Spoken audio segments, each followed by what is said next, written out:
1.5-2 महिन्यापूर्वी माझ्या गावात एक म्हातारी मेली हो. म्हातारी बाई चांगली होती, मेली. एकुलता एक पोरगा,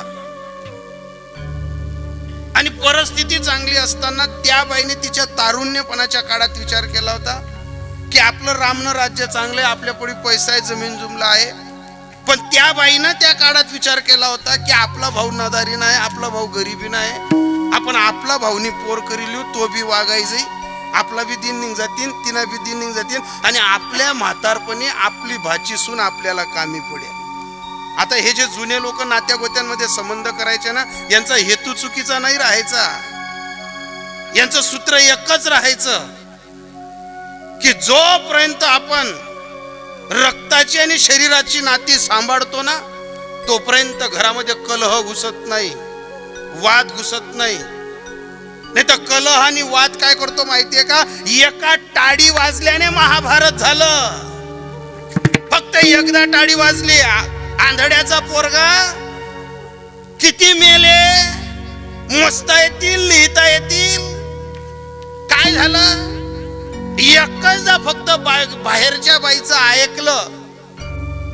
काय कमी विद्वान होत्या का ज्यांनी रामायण घडवलं? त्या कैकई मातोश्री एवढी विद्वान बाई, जो राम लहानपणी रडताना कैकईच्या कुशीत उगा व्हायचा, त्या रामाला कैकईंनी वनात पाठवलं. काही विचार केला नसेल का या बाईने?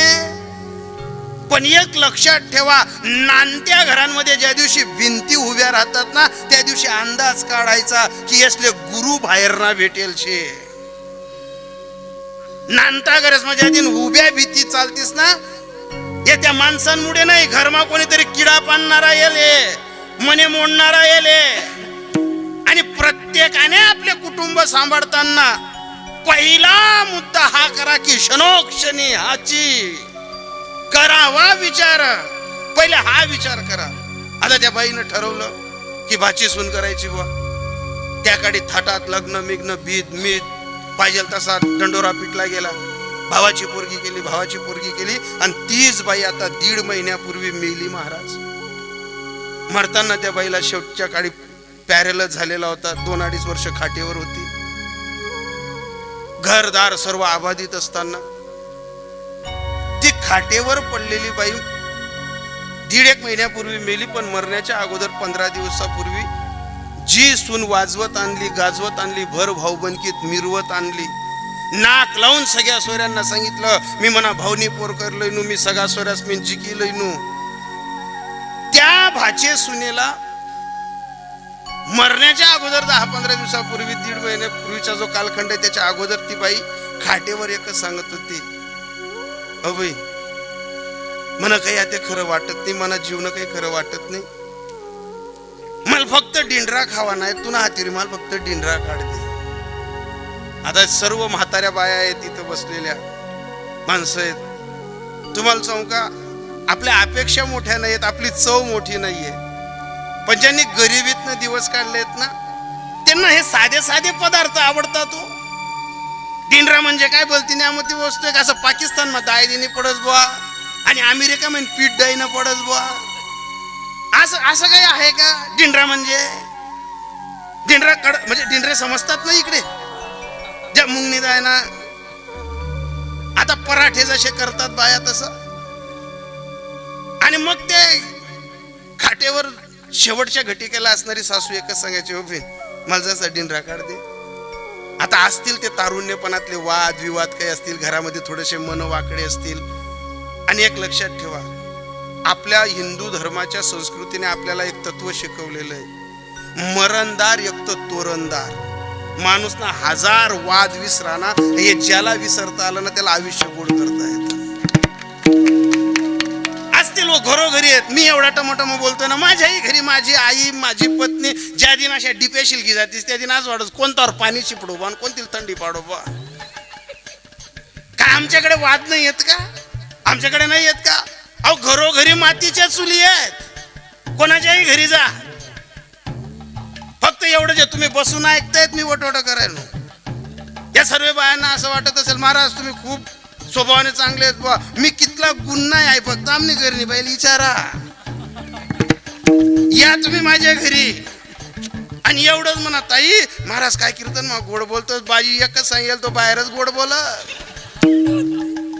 घराचा पोरेस ना मागे मन मागे असा कुत्रा जुलेल ना गत लाग बाहेर घंटेला मिठू मिठू बोलताय घर नाही मन बोल प्रत्येक बाईला आपल्या माणसाचा स्वभाव माहितीये बरं आता 10-12 दिवसापूर्वी आम्ही बाजार करायला जात होतो आणि बाजार करताना मी मोटरसायकल चालवतो ती आरशातनं पाहत होती जी मंडळी येत होती ती मला जहारी करायची मी तिला सहज आरशातनं पाहताना बोललो म्हणतं देख तू नवरा बोया आहे म्हणे सर कितला लोक जहारी करत ती म्हणे बोया मी आणि कितला बिरडशे मालेच माहिती आहे इस्ताचा एकादशी ना दिन बी साबुदाना कच्चा राय घ्या तुम्ही बिन तुमने मायबी अशी गली माकडाय फेकू करत आणि तुम्ही बोया आहेत का ज्याचं घरचं त्याला माहिती असतं महाराज आता ती एवढी बाई मरताना एकच सांगायची उभी माल जरासा डिंडरा काढी दे पण मी बोललो ना वाद मिटवण्यासाठी बुद्धीचं तत्व पाहिजे नाही त्या सुन्यानं तो पहिला वाद काढला डोक्यातनं हाय अशीच बोले हाय तसंच बोले मला वाटलंय दिन तर आणि मला असं जोडपाल लावत आणि मला मारायला लावत हाय असं म्हातारपणे बदला काढणं पडस का हे काय करावं लागतं इथं एकच सूत्राने जगावं लागतं खरा तो एकची धर्म जगाला प्रेम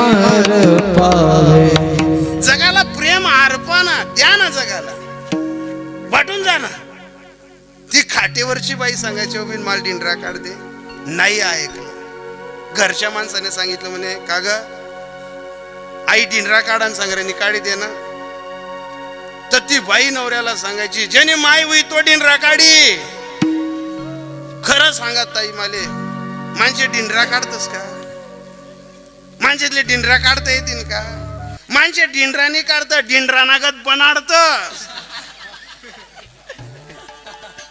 नी येणं पिये करतात मग बाया आराय मारतीस माल मार माय एक हातीवर टाई नाही वाजस तुम्हीही काही बोलाल तेही काही बोलेल तेव्हा घरामध्ये वाद घुसेल ना ज्या माणूसले गाव मा बिनविरोध निवाडी लई राहणार तो माणूस घरनी बाई पा सांग राह ना की मन माय डिंडरा काढन बाई सांग राहिनी जेनी माय जन माय वी तो डिंडरा काढी मग तो बनाडाव नाही का